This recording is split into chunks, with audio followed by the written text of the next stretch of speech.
తాకట్లో ఉన్న మీ బంగారాన్ని విడిపించి ఆ రోజు ఆన్లైన్ రేటుకి కొంటాం. Sharma gold company. నమస్కారం, వెల్కమ్ టు సుమన్ టీవీ. నేను గీతాంజలి. ప్రస్తుతం మనతో పాటు శ్రీచక్రపీఠం వ్యవస్థాపకులు, ప్రముఖ జ్యోతిష్యులు, సుమన్ టీవీ ప్రేక్షకులందరికీ ఎంతో సుపరిచితులు డాక్టర్ ప్రదీప్ జోషి గురువు గారు ఉన్నారు. వారితో మాట్లాడదాం. గురుగారు నమస్కారం అండి. శ్రీమాత్రే నమః. గురుగారు, సూర్యగ్రహణం సరే ఎప్పుడు ఉండబోతోంది? కాలం, సరైన సమయం అనేది తెలియచేయండి. అసలు మనకు కనిపిస్తుందా భారతదేశంలో పట్టువిడుపుల సమయాలు? మనం నియమాలు ఏమైనా పాటించాలా? ద్వాదశ రాశుల వారికి ఎలా ఉండబోతోంది? ఈ గ్రహణ ప్రభావం దేశాలు అలాగే మొత్తంగా ప్రపంచవ్యాప్తంగా ఎలా ఉండబోతుందో తెలియజేస్తారా? శ్రీ గురుభ్యో నమః. శ్రీమాత్రే నమః. సప్తాశ్వరథమారూఢం ప్రచండం కశ్యపాద్మజం శ్వేతపద్మధరం దేవం తం సూర్యం ప్రణమామ్యహం. అచింత్యావ్యక్తరూపాయ నిర్గుణాయ గుణాత్మని సమస్త జగదాధారమూర్తయే బ్రహ్మణే నమః. శ్రీ గురుభ్యో నమః. శ్రీమాత్రే నమః. గ్రహణాలు ప్రతి సంవత్సరము వస్తూనే ఉంటాయి, కానీ ఒక్కొక్క గ్రహణానికి ఒక్కొక్క ప్రత్యేకత ఉంటుంది. ఇప్పుడు మనం పోయిన సంవత్సరము షష్టగ్రహ కూటమి అని చెప్పి చేసాం. అప్పుడు నేనేం చెప్పానో అన్నీ జరిగాయి. ఆ తర్వాత బంగారం వెండి ధరలు ఒక ఊపుతూ లేస్తూనే ఉన్నాయి. పోయిన సంవత్సరం మార్చి తర్వాత మీరు కావాలంటే వెళ్ళి హిస్టరీలో చూడండి. నేను చెప్పాను అప్పుడు ఇక్కడ నుంచి మొత్తం తారుమార్లు అయిపోతాయి అని చెప్పాను. అదే జరిగింది. విపరీతమైన డబ్బు బంగారం వెండి వైపు వెనుక పరుగుతుంది. సో ఇప్పుడు కూడా ఇది ఒక బ్రేక్ ఈవెన్ పాయింట్ అని చెప్పాలి. ఇది ఉగాదికి ముందు, శివరాత్రి తర్వాత వచ్చేటువంటి అమావాస్య రోజున సూర్యగ్రహణం రాబోతుంది. అయితే ఈ సూర్యగ్రహణం ఈసారి భారతదేశంలో ఈ సూర్యగ్రహణం కనబడదు. ఇది అంటార్కిటికా దేశము లోపల, సో కంకణగ్రాస సూర్యగ్రహణం అంటే రింగ్ ఆఫ్ ఫైర్ అంటారు. సో అలాంటి సూర్యగ్రహణము మనకి అంటార్కిటిక్లో కనిపిస్తుంది, మన దగ్గర కనపడదు. ఓకే, సో దీనివల్ల నేను ఎవరెవరైతే మనము వెండి బంగారం వీడియో చేశాం కదా, విన్నారు కదా, ఎవరెవరైతే ఈ పార్టీకి ఆల్రెడీ పెట్టుబడి పెట్టి ఒక 2 నెలలు అయిపోయి ఉంటుంది, అంటే ఫిబ్రవరి 17 కదా, ఎవరైతే జనవరి 30 లోపల ఎవరైతే పెట్టుబడులు పెట్టుకున్నారో వాళ్ళందరూ కూడా ఈ ఫిబ్రవరి 17 ఈ సూర్యగ్రహణము చంద్రగ్రహణం తర్వాత రాశులకు అతీతంగా కోటీశ్వరులు అయిపోతారు. అంటే వాళ్ళు పెట్టిన పెట్టుబడులు పెరుగుతాయి, లాభాల బాటలో ఉంటాయి. బంగారము వెండి లాభాల్లో ఉంటాయి. సో ఇది మంచి సమయం. ఈ గ్రహణము భారతీయులకి, బంగారం వెండి వ్యాపారస్తులకు, వాళ్ళకి అందరికీ మంచిది. ఇది భారతదేశంలో కనబడదు కాబట్టి దీనికి సూతక మైలలు, దేవాలయాలు మూయడాలు, ఇళ్ళు కడుక్కోవడాలు ఏమీ లేవు. కాకపోతే గ్రహణం అనేటువంటిది పర్వకాలము, పుణ్యకాలం. సమయం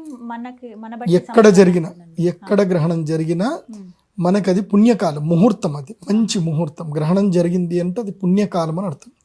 ఎందుకోసం అంటే ఎక్కడ గ్రహణం జరిగినా అది రాహుగ్రస్త సూర్యగ్రహణమే అంటారే తప్ప అంటార్కిటిక్లో కనిపించింది కదా, అక్కడ గ్రహణం పట్టింది కదా, అది రాహుగ్రస్తం కాదు అని చెప్పడానికి లేదు. కాబట్టి భారతదేశంలో ఎక్కడ గ్రహణం కనిపించినా అది గ్రహణం ఉన్నట్టే లెక్క. అది ఉపాసకులకు మాత్రం గ్రహణము పర్వకాలము, ఉపాసనా సిద్ధి పొందడానికి యోగ్యమైన కాలం. మామూలు జనాలు మామూలుగా భోజనాలు చేయొచ్చు, మీ నిత్యాగ్నిహోత్రాలు, నిత్యాగ్ని కర్మలు, అనుష్ఠానాలు, భోజనాలు అన్నీ చేసుకోవచ్చు. టైం చెప్పండి గురుగారు, ఎప్పుడు ఉంటుందండి? ఫిబ్రవరి 17 రాహుగ్రస్త సూర్యగ్రహణం. ఇది ధనిష్ఠా నక్షత్రం యొక్క 4వ పాదములో మాఘ బహుళ అమావాస్య రోజున రాబోతుంది. సో మళ్ళీ పాల్గొన మాసం అప్పుడే స్టార్ట్ అవుతుంది. పాల్గొన మాసం అయిపోతే పాల్గొన పౌర్ణమికి మళ్ళీ చంద్రగ్రహణం ఉంది. ఆ తర్వాత ఉగాది, నెక్స్ట్ అమావాస్య తర్వాత. కాబట్టి ఉగాది కన్నా ముందు వచ్చే అమావాస్య రోజు ఇది గ్రహణం రాబోతుంది, సూర్యగ్రహణం. 17వ తారీఖు ఫిబ్రవరి 2026 మన యొక్క భాగ్యనగరానికి సంబంధించిన స్థానిక కాలమాన ప్రకారం, అంటే మన తెలుగు రాష్ట్రాల స్థానిక కాలమాన ప్రకారము ఈ గ్రహణము అపరాహ్నము అంటే మధ్యాహ్నం తర్వాత అపరాహ్నము 3:26 ప్రారంభమయ్యి రాత్రి 7:57 వరకు ఉంటుంది. సో దాదాపుగా అంటే 3 అంటే 3:30, 4:30, 5:30, 6:30, 7:30, 4 గంటలు. సో సుమారు 4 గంటల పాటు ఉండేటువంటి అత్యంత సుదీర్ఘమైనటువంటి సూర్యగ్రహణము మంగళవారం రోజు వచ్చింది. సో ఈ సూర్యగ్రహణం యొక్క ప్రభావం ముఖ్యంగా నేను చెప్పేది ఏంటంటే, ఎవ్వరూ అపోహలకు వెళ్ళకూడదు. సూర్యగ్రహణ సమయంలో నేను చెప్పేటివి జాగ్రత్తగా వినండి. గర్భిణీ స్త్రీలు బయటకు వెళ్ళకండి. ఆ ఒక్కరోజు 17వ తారీఖు ఇంట్లోనే ఉండండి, ఎక్కడికి బయటకు వెళ్ళకండి. అక్కడి వరకే మీరు భోజనాలు చేయొచ్చు, టీవీలు చూడొచ్చు, తినొచ్చు, ఏదైనా చేసుకోవచ్చు. బయటకు వెళ్ళకండి, సూర్యుడి వెలుగు లోపలికి వెళ్ళకండి, అంతే. తర్వాత ఈ గ్రహణము పుణ్యకాలం కాబట్టి ఇట్టి సమయము లోపల అగ్ని కార్యాలు, పూజలు, అనుష్ఠానాలు చేసుకుంటే మంచిది. మా శ్రీచక్ర పీఠంలో ప్రతిసారి గ్రహణం జరిగిన ప్రతిసారి అందరికీ రుద్రశూల స్పర్శ ఉంటుంది, రుద్రశూల స్నానం ఉంటుంది, అదేవిధంగా యాగం ఉంటుంది, ప్రసాదం ఉంటుంది. చాలా అద్భుతంగా జరుగుతుంది. మొత్తం నాకు తెలిసి తెలుగు రాష్ట్రాల్లో నా దగ్గర మాత్రమే జరుగుతున్నాయి నేను అనుకుంటున్నాను. వేరే వాళ్ళు ఎవరైనా చేస్తున్నా సంతోషం. నా దగ్గర మాత్రం ఒక పద్ధతి, ఒక సిస్టమ్ అయితే ఉంది. అది ట్రెండ్ స్టార్ట్ చేసింది మేము.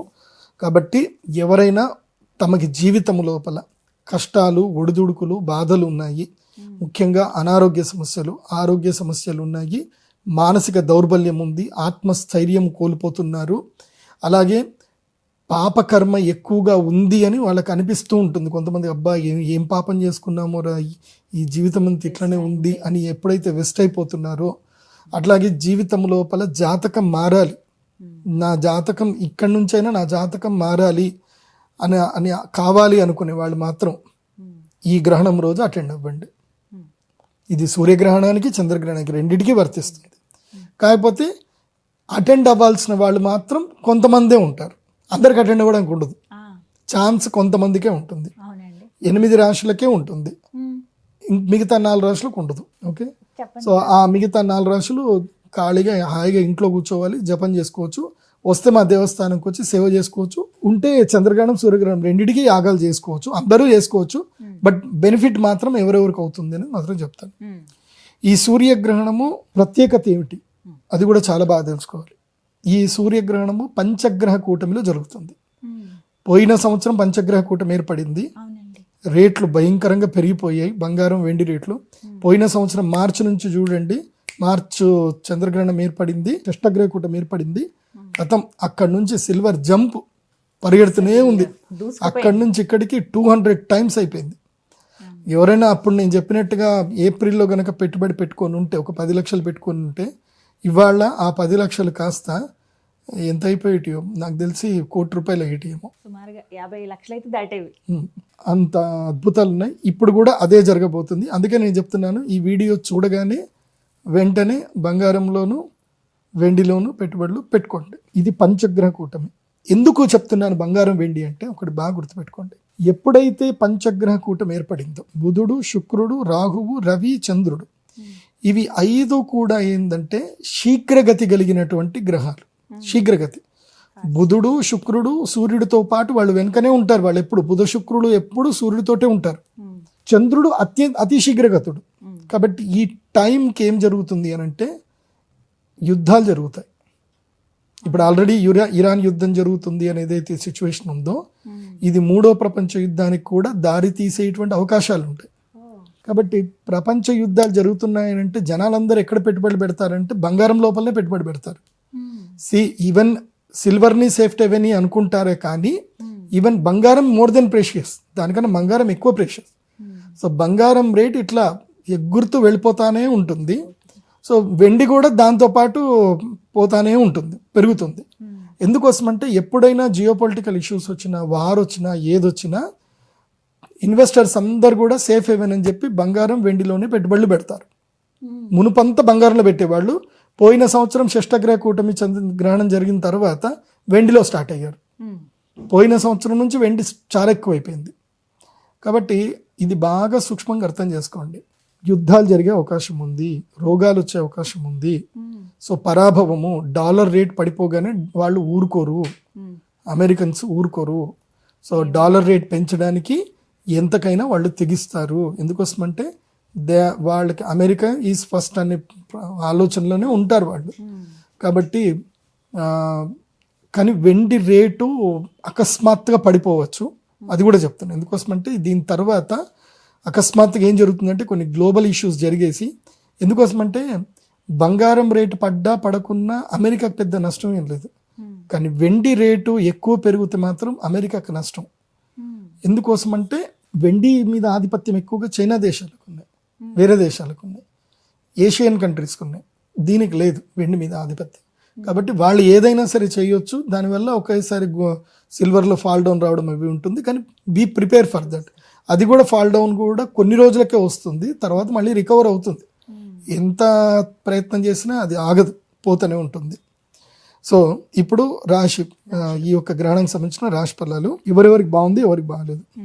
ఈ గ్రహణం వల్ల అదృష్టం, యోగం వచ్చేటువంటి రాశులు అంటే ఇక మీ జాతకములో మార్పు రావాలి, జీవితం లోపల సిద్ధి కలగాలి, ఇంకా గత జాతకం వేరు, ఇప్పుడు సరికొత్త జాతకంగా మీ జీవితం మారాలి అని అంటే మాత్రం వాళ్ళు మాత్రమే, వీళ్ళు ఈ నలుగురు మాత్రమే యాగానికి రావాలి. ధనస్సు రాశి, మేషరాశి, వృషభ రాశి, కన్యా రాశి, 4 రాశులు. ధనస్సు రాశి వాళ్ళకి స్థైర్యము, ధైర్యము, మనోధైర్యం పెరుగుతుంది, ఆర్థిక లాభాలు కలుగుతాయి, దూర ప్రయాణాలు కలిసి వస్తాయి ధనుసు రాశి వారికి.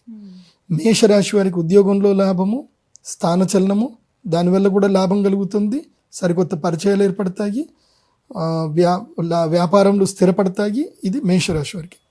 వృషభ రాశి వారికి ఏమో అద్భుతమైన లాభాలు వస్తాయి, మనోభిష్టం నెరవేరుతుంది, కాంక్షలన్నీ కూడా నెరవేరుతాయి, సుఖప్రాప్తి కలుగుతుంది. కాబట్టి వృషభ రాశి వారికి బాగుంది. ఇక కన్యా రాశి వారికి శత్రువుల మీద విజయం లభిస్తుంది, ఎన్నో ఏళ్లుగా మిమ్మల్ని ఇబ్బంది పెడుతున్న సమస్యలన్నీ కూడా దూరం అయిపోతాయి, దానికి తగ్గట్టుగా దూరం చేసుకునే బలం కూడా మీకు దొరుకుతుంది. సో ఇవి శుభం. ఇవి ఈ యొక్క గ్రహణం వల్ల ఈ 4 రాశులకి ఈ ప్రయోజనం ఉంటుంది, యాగం చేసుకుంటే ఉంటుంది. అశుభం, అశుభం ఎవరెవరికి అంటే కుంభరాశికి. కుంభరాశి వారికి అనారోగ్యము, మనస్తాపము, చాలా ఇబ్బందులు కలుగుతాయి, శరీరంలో ఆరోగ్య సమస్యలు ఇబ్బంది పడతాయి, ఇష్టమైనటువంటి వారు దూరం అవుతారు. సో అదొక రకంగా ఉంటుంది అండి. జన్మస్థానం ఉంది కాబట్టి మనోవైకల్యం ఏర్పడే అవకాశం ఉంటుంది కుంభరాశికి. మీనరాశి విపరీతమైన ఖర్చులు, అప్పులు, బాధలు, సమస్యలు, ఆస్తులు తాకట్టు పెట్టుకోవడాలు, డబ్బులు పోవడాలు ఇవన్నీ కూడా జరుగుతాయి చంచల స్వభావంతో. వృశ్చిక రాశి, వృశ్చిక రాశి వారికి గృహత్యాగం చేసేటువంటి అవసరం పడుతుంది, తల్లిగారికి అనారోగ్యం ఉంటుంది, ఇంట్లో సమస్యలు ఏర్పడతాయి, ఇంట్లో తగాదాలు, గొడవలు ఏర్పడతాయి, సుఖం దొరకదు, తర్వాత వెహికల్స్ ద్వారా యాక్సిడెంట్ జరిగే అవకాశాలు ఉంటాయి. వృశ్చిక రాశి వారు జాగ్రత్తగా ఉంటారు. కర్కాటక రాశి, కర్కాటక రాశి వారికి అనారోగ్య సమస్యలు, దెబ్బలు, బాధలు, తర్వాత ఏమన్నా సరే క్రానిక్ డిసీజులు రావడము, ఏమైనా అటాక్ అవ్వడము. సో ఎక్కడ పడితే అక్కడ తినకండి. కర్కాటక రాశి వాళ్ళు చాలా జాగ్రత్తగా ఉండండి. సో కర్కాటక రాశి వారికి అష్టమంలో ఉంది కాబట్టి ఆయుర్భంగం అంటారు. సడన్గా ఏదో జరిగి ఎక్కడో ఏదో పడాల్సింది వచ్చి మీ నెత్తి మీద పడుతుంది, కాబట్టి చాలా జాగ్రత్తగా ఉండండి కర్కాటక రాశి. ఇక మిగతా రాశులు అయినటువంటి మకర, తుల, సింహ, గురు ఈ రాష్ట్ర వాళ్ళకి చాలా సాధారణంగా ఉంది, not good, not bad. Okay, ఇది సూర్యగ్రహణానికి సంబంధించిన వివరణ. తప్పకుండా యాగానికి అటెండ్ అవ్వండి, యాగం చేసుకోండి. మేము రాహుకేతు లాకెట్ ఇస్తాం. ఈ లాకెట్ కేవలం గ్రహణం రోజు మాత్రమే ఇస్తాం, వేరే ఏ రోజు ఇవ్వము. మీరు మళ్ళొక రోజు వచ్చి నా ఆఫీస్కి వచ్చి మీరు ₹1,00,000 ఇస్తారన్నా నేను ఇవ్వను. ఆ రోజు అమ్మవారి దగ్గర పెట్టి పూజ చేసి ఇస్తాం. అక్కడ అమ్మవారి దగ్గర పూజ జరిగే విధానం చెప్తాను, జాగ్రత్త వినండి. అమ్మవారికి అభిషేకం ఉంటుంది. ఆ రోజు పాలు పెరుగుతో అభిషేకం ఉండవు, కేవలం పసుపు నీళ్లు, కుంకుమ నీళ్లతో అభిషేకం ఉంటుంది. ఆ అభిషేకం అయిన తర్వాత అమ్మవారి యొక్క అభిషేక జలం మీ అందరి మీద కూడా చల్లడం జరుగుతుంది. మీ అమ్మవారికి అమ్మవారి తిలకం ఇవ్వడం జరుగుతుంది. తర్వాత అమ్మవారి ప్రసాదమైనటువంటి తేనె ప్రసాదము తమలపాకులు పెట్టి అందరికీ ప్రసాదం ఇవ్వడం జరుగుతుంది. ఆ తర్వాత యాగం కూడా ఉంటుంది. యాగం అయిపోయిన తర్వాత మీకు రుద్రశూల స్పర్శ ఉంటుంది. రుద్రశూల స్పర్శ తర్వాత మీకు ఎక్కడికి తీసుకెళ్తాం, మీ అందరికి ఒక మాల ఇస్తాం, ప్రత్యేకమైన మాల ఇస్తాం.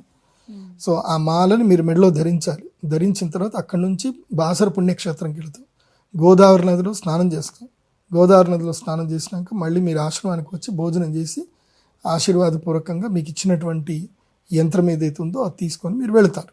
దీనితోటి ఆ యంత్రాన్ని పెట్టుకుని ధ్యానం చేయటం వల్ల, ఆ అరిష్ట నివారణ యంత్రాన్ని పెట్టుకొని మీరు ధ్యానం చేయటం వల్ల ఇక మీకు జీవితంలో అరిష్టం రాకుండా అది మిమ్మల్ని ప్రొటెక్ట్ చేస్తుంది.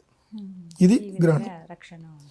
కాబట్టి వెబ్సైట్ pradeepjoshi.com వెబ్సైట్ ద్వారా కన్సల్ట్ చేయండి. వెబ్సైట్లో ఉన్న మొబైల్ నెంబర్కి మాత్రం ఫోన్ చేయండి, వాటికే పేమెంట్ చేయండి.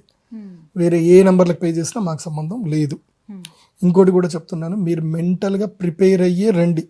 నా దగ్గరికి యాగానికి వస్తే నేను వెళ్ళమని చెప్పేదాకా అక్కడనే ఉండేటట్టుగా రావాలి. నాకు బస్ టైం అయిందండి, ఫ్లైట్ టైం అయిందండి అట్లా రావద్దు. నా ఆజ్ఞ తీసుకొని పోయేటట్టుగా రండి. మోస్ట్లీ ఇప్పుడు 17వ తారీఖు మీరు యాగం జరుగుతుంది కాబట్టి 17వ తారీఖు మీరు అందరు కూడా మధ్యాహ్నం 12 గంటల వరకు అందరు అక్కడ రెడీ వచ్చేసేయాలి. సో 3:26 4 గంటలకు యాగం స్టార్ట్ అవుతుంది. సో ధ్యానము అవన్నీ కూడా ప్రక్రియలన్నీ నడుస్తూ ఉంటాయి. మీకు జపం కూడా ఇస్తాము. సో 8 గంటలకు యాగం అయిపోతే సో మీరు అక్కడికి వెళ్ళి స్నానం చేసుకుని వచ్చి రాత్రి 9 గంటల వరకు భోజనం చేసుకుంటే ఆ తర్వాత వెళ్ళొచ్చు.